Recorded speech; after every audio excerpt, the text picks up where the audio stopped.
ఆహ్లాదానికి address, recharge కి terrace. పూర్తి వివరాలకు చదవండి రేపటి సాక్షి దినపత్రిక. తిరుమల తిరుపతి శ్రీ వెంకటేశ్వర స్వామి వారి ప్రసాదమైనటువంటి లడ్డూ తయారీలో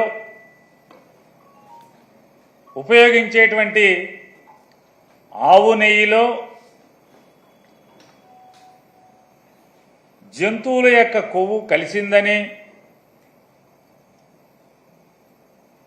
అటువంటి జంతువుల యొక్క కొవ్వు అవశేషాలు ఉన్నటువంటి నేతితో తయారు చేసిన ప్రసాదాలని భక్తులకు పంచేశారని చెప్పని తప్పుడు ప్రచారం ద్వారా రాజకీయ లబ్ధి కోసం సాక్షాత్తు కలియుగ దైవమైనటువంటి శ్రీ వెంకటేశ్వర స్వామి వారి ఆలయ మహత్యాన్ని, తిరుమల తిరుపతి దేవస్థాన పవిత్రతను, తిరుమల తిరుపతి వెంకటేశ్వర స్వామి వారి నైవేద్యమైనటువంటి లడ్డూ ప్రసాదాన్ని కూడా దుర్మార్గంగా రాజకీయాలకి వాడుకుంటూ ఒక పవిత్ర దేవాలయాన్ని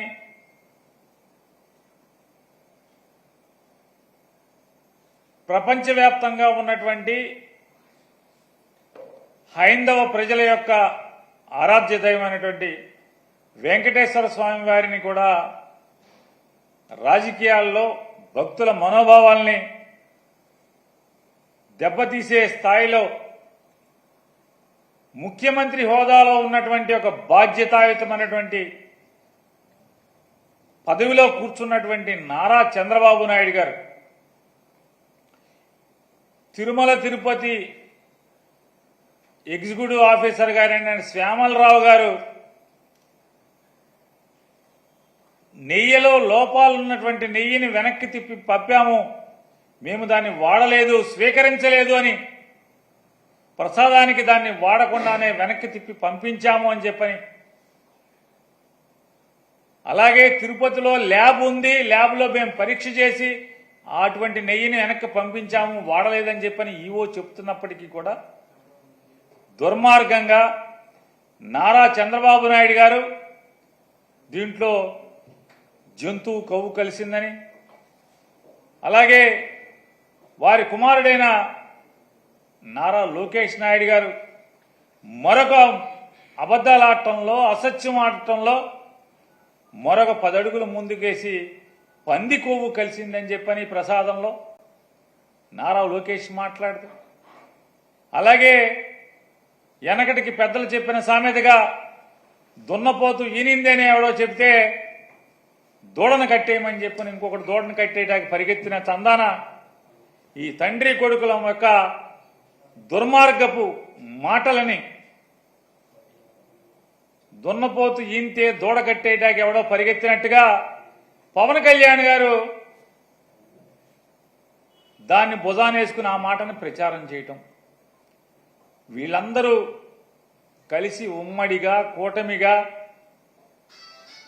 చేసినటువంటి ఈ కూటమి పాపాన్ని ప్రక్షాళన చేసేదానికి సెప్టెంబర్ మాసం 28వ తారీఖున, అంటే ఈ నెల 28వ తారీఖున శనివారం తిరుమల వెంకటేశ్వర స్వామి వారి యొక్క పవిత్రతని వీళ్ళ ముగ్గురు కలిసి, కూటమంతా కలిసి అపవిత్రం చేసినటువంటి దౌర్భాగ్య పరిస్థితుల నుంచి వాళ్ళ పాపాలని క్షమించి వదిలేయమని, దానికి పరిహారం కోసం జగన్మోహన్ రెడ్డి గారి యొక్క పిలుపు మేరకు ఈ శనివారం 28వ తారీఖున ప్రతి నియోజకవర్గంలో కూడా వివిధ దేవాలయాల్లో భక్తులు కానీ ప్రజలు కానీ అలాగే వైఎస్ఆర్ కాంగ్రెస్ పార్టీ కార్యకర్తలు కానీ ప్రతి ఒక్కరు కూడా ఆ రోజు ఈ కూటమిగా వీళ్ళు ఏర్పడి స్వామివారి పవిత్రతని ఈ రకంగా కిరాతకంగా పాపానికి ఒడిగట్టిన దాన్ని పరిహారం కోసం ప్రత్యేకమైన పూజలు నిర్వహించమని చెప్పని అందరినీ కూడా వైఎస్ఆర్ కాంగ్రెస్ పార్టీ తరఫున కోరుకుంటున్నాం.